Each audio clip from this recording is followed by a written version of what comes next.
नांदेड हा जिल्हा काँग्रेसचा आहे, व्यक्तिशः कोणाचा नाही आहे.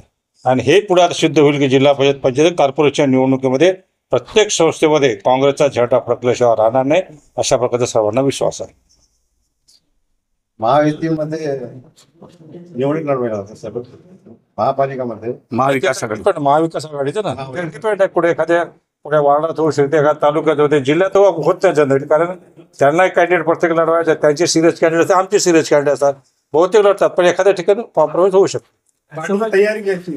तैयारी जोरों में चालू है. उसका देखो ना, अभी इतने कुछ महीने हुआ तो वहाँ हर गांव घर जहाँ बारिश हुई थी वहाँ जाके आए और लोगों के साथ मिल रहे, और उन्होंने फैसला ऐसा किया कि कोई हालत में उनको जो जिम्मेदारी दी उत्तर की पूरी कांग्रेस को लाने की कोशिश. सर, भाजपा के लीडर बोल रहे कि इस बार बीजेपी का झंडा फड़केंगे महापालिका. कांग्रेस भी ऐसी बोलती, झूठ बोल के आती, वोट चोर है वो लोग, वो कुछ भी बोलते रहते, कुछ भी वोट उनकी इस देश में वैसे कोई अहमियत नहीं है.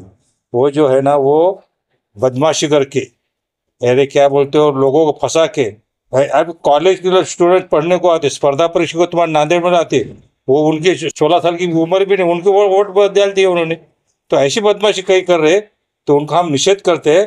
और सच्चा जो सत्य है वो राहुल गांधी है, कांग्रेस है, जिन्होंने देश को आज़ादी दिलाई, वो सत्य है. ये बाकी सब झूठ है. सर, महापालिकेवर सत्ता कोणाची? काँग्रेसची 100% ठामपी मेजॉरिटी नाही येईल. कोणाची मागण्याची अपक्षाची सुद्धा काम पडणार नाही अशा प्रकारची. विधानसभा निवडणुकीत अशोकराव चव्हाणांच्या जाण्यामुळे महायुतीचं सगळीकडे जागा आल्या, त्याचा फटका होईल का? नाही, ते त्याच्यामुळे नाही आला, त्याच्या बदमाशीमुळे सांगतो ना. ते वोट चोरीचं प्रकरण जे चालू आहे आणि ईव्हीएम मशीन जे आहे हे सिद्ध नाही करता येत, पण 100% ईव्हीएम मध्ये गडबड आहे. आणि ते ईव्हीएम काढून दाखवा, म्हणा निवडणूक घेऊन दाखवा, आमची हिंमत असेल तर. महापालिका निवडणूक में वोट चोरी को रोकने के कांग्रेस क्या करे? वोट चोरी हो सकती है ना? नहीं, वो क्या, वो ये ईवीएम मशीन लगाते, लेकिन यहाँ वो बदमाशी नहीं करते, ऐसा मुझे मालूम है. वो बदमाशी ईवीएम की पार्लियामेंट असेंबली में करते. इधर छोटा जगह करना पूरता नहीं, क्योंकि बहुत बड़ा उनका गेम रहता, फॉरेन से गेम रहता, बोले ऐसा मालूम है क्या था उनको. लेकिन कॉरपोरेशन जो है वो जैसा हमारा 70 भाई है, हमारे शेड्यूल कास्ट के बांधे हुए, पूरे बैकवर्ड क्लास जो है ये पूरे बीजेपी के खिलाफ से, क्योंकि घटना बदलने वाले एक पक्का होगा. उनकी अभी मेजोरिटी नहीं, उनकी अभी करके रुक गए, नहीं तो घटना बदल के सारे लोगों का रिजर्वेशन कर देते, माइनॉरिटी का हलाल कर देते, अब पूरे देश को बर्बाद करते. वो करके अब ये लोगों ने उनको मेजोरिटी दी नहीं.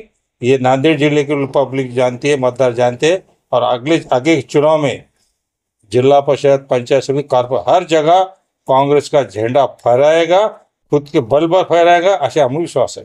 बीजेपी के लीडरों का बोलना है कि जहाँ से कांग्रेस की सीट आती है वहाँ ईवीएम का फॉल्ट नहीं है, और जहाँ नहीं आती वहाँ पे ईवीएम का बदलाव होते हैं. नहीं, वो रोड में गलत नहीं, हर जगह किया है. वो एक जगह नहीं, हर जगह करते, वो कट करते. पार्लियामेंट ने थोड़ा कट कर दिया, वो उससे ज्यादा लोगों ने मतदान करके चुन किया है पार्लियामेंट में हमारे. अभी असेंबली में बहुत ज्यादा कट कर दिया करके वो असेंबली में आए ही नहीं, ये बात सिद्ध है. सर, आज राजेश पवार यांचा वाढदिवस होता. आज माननीय आमचे नांदेड उत्तरचे जिल्हाध्यक्ष राजेश भाऊ पवार साहेब यांचा वाढदिवस होता, आणि त्या वाढदिवसानिमित्त आमच्या काँग्रेस कार्यकर्ता संवाद मेळावा पण या ठिकाणी आयोजित केला होता. त्याला मार्गदर्शन करण्यासाठी माननीय माजी मंत्री, आमचे काँग्रेसचे ज्येष्ठ नेते माननीय शिवाजीरावजी मोघे साहेब या ठिकाणी आलेले आहेत, आणि अतिशय चांगल्या प्रकाराचा हा मेळावा झालेला आहे.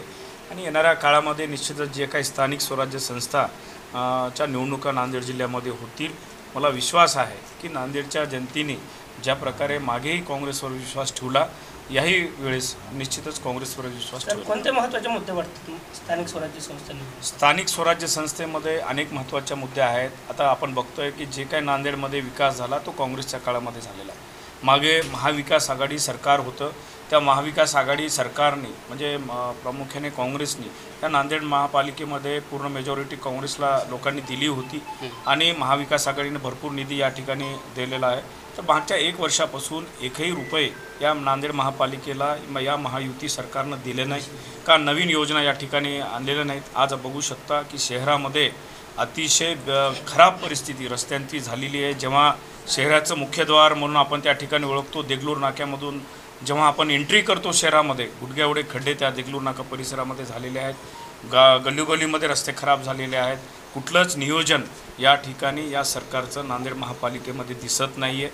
आणि मागेही पूर्वीही जनतेनं काँग्रेसला या ठिकाणी नांदेडला निवडून दिलेलं होतं. आताही जनता काँग्रेसच्या पाठीमागे राहिला असं मला वाटतं. 2024 का पूर्वग्रह आया उसमें पब्लिक को अभी तक पैसे नहीं मिले, आपकी तरफ से 2024 में जो पूर्व परिस्थिति नांदेड़ में हुई उसका सर्वे हुआ, 12,000 लोगों की लिस्ट निकाली गई. उसमें से प्रशासन कहता है हमने 4,200 लोगों को पैसे दिए, लेकिन किसको दिए अभी तक आइडेंटिफाई नहीं हुआ है. बाकी लोगों को कब देंगे ये हमने सवाल पूछा है कलेक्टर ऑफिस में. कांग्रेस पार्टी के सभी कार्यकर्ता लोगों ने जाके हमने निवेदन दिया है, लेकिन प्रशासन की ओर से कोई भी उत्तर हमको मिल रहा नहीं है.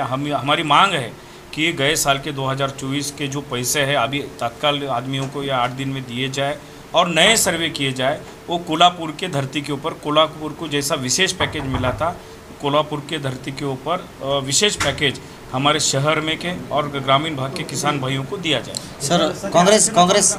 सर काल काँग्रेसचे जे मोठ्या प्रमाणामध्ये मेळाव्याचे बॅनर होते ते मनपाने काढून टाकलेले आहेत, काय सांगाल सर त्याबद्दल? खरं तर आपण बघू शकतो हे एकाच वेळेस झालेलं नाही आहे, वेळोवेळी झालेलं असं पाहावयास मिळते. मनपा प्रशासनसुद्धा दुपट्टी राजकारण करताना दिसत आहे, जे की सत्ताधारी पक्षाच्या लोकांच्या बॅनरला 10-10, 15-15 दिवस ते हात लावत नाही आणि आमच्या काँग्रेसच्या बॅनरला त्या ठिकाणी काढून टाकण्याचा प्रयत्न मनपाच्या कर्मचाऱ्याकडून होते. याच्यावर स्पष्ट लक्षात येईल की मनपावर कोणाचं प्रेशराईज आहे, इथल्या मोठे नेत्यांचं त्यांच्या मागे हात आहे का, किंवा इथल्या मोठ्या नेत्यांना बघू वाटत नाही का काँग्रेसचे बॅनर, असा मला त्यांना आपल्याद्वारे थेट प्रश्न विचारायचा. मनपावर आपण काय याच्यावर निश्चितच मी मनपालच्या कमिशनर साहेबांना आता मला विचारणार आहे कार्यक्रम संपल्यावर की आपल्या कोण्या नियमाखाली आपण बॅनर काढले किंवा जे बाकी बॅनर दिसत आहेत ते कोण्या नियमाखाली लावले, हे मी प्रश्न विचारणार. राहुल गांधी आणि मतचोरीचा आरोप सध्या दाखवला जनतेपुढं, याचा परिणाम कुठेतरी स्थानिक स्वराज्य निवडणुकीमध्ये होणार आहे का? निश्चितच होईल, कारण राहुल गांधी साहेबांनी जे मतचोरीचं उघड जे प्रूफ दिलेलं आहे की एका अपार्टमेंटमध्ये 500 लोक, 1000 लोक किंवा एका घरामध्ये 80 मतदान, आणि आपणही पत्रकारांनी जाऊन तिथं व्हेरीफाईड केलेलं आहे की ते जिथलं जे मतदान आहे ते बिलकुल खोटं आहे आणि ह्याच्याहून भाजप कशा प्रकारे मतचोरी करते आणि निवडून येते निवडणुकीमध्ये, हे राहुल गांधीने पुराव्यानिशी सिद्ध केलेलं आहे. आणि निश्चितच याचा थेट इफेक्ट येणाऱ्या स्थानिक स्वराज्य संस्थांमध्ये सुद्धा होईल असं मला वाटतं. Thank you sir. आरक्षणाचा चर्चा खूप मोठा मुद्दा उपस्थित आहे. त्या अनुषंगाने आपण मनोगतातून व्यक्त केले की नेते मंडळी हे समाजामध्ये तेढ निर्माण करत आहेत, भांडण लावत आहेत, काय सांगाल? निश्चितच प्रत्येक समाजाला डॉक्टर बाबासाहेब आंबेडकरांनी जे संविधान दिलेलं आहे, प्रत्येकाला मागण्याचं स्वातंत्र्य दिलेलं आहे. आता प्रत्येक समाज आपल्या परीनं आपल्या समाजाचं आरक्षण मागण्याचा प्रयत्न करतो आहे, किंबहुना ते आरक्षण द्यायचं कसं द्यायचं ते विविध समित्यांच्या माध्यमातून नेमून सरकार देत आहे. पण काही नेते मंडळी ह्याचं राजकारण करत आहेत आणि राजकारणाचा उपयोग, आरक्षणाचा उपयोग त्या राजकारणामध्ये कन्वर्ट करण्याचा प्रयत्न काही मंडळी करत आहेत असं माझा थेट आरोप. ठीक आहे, ओके.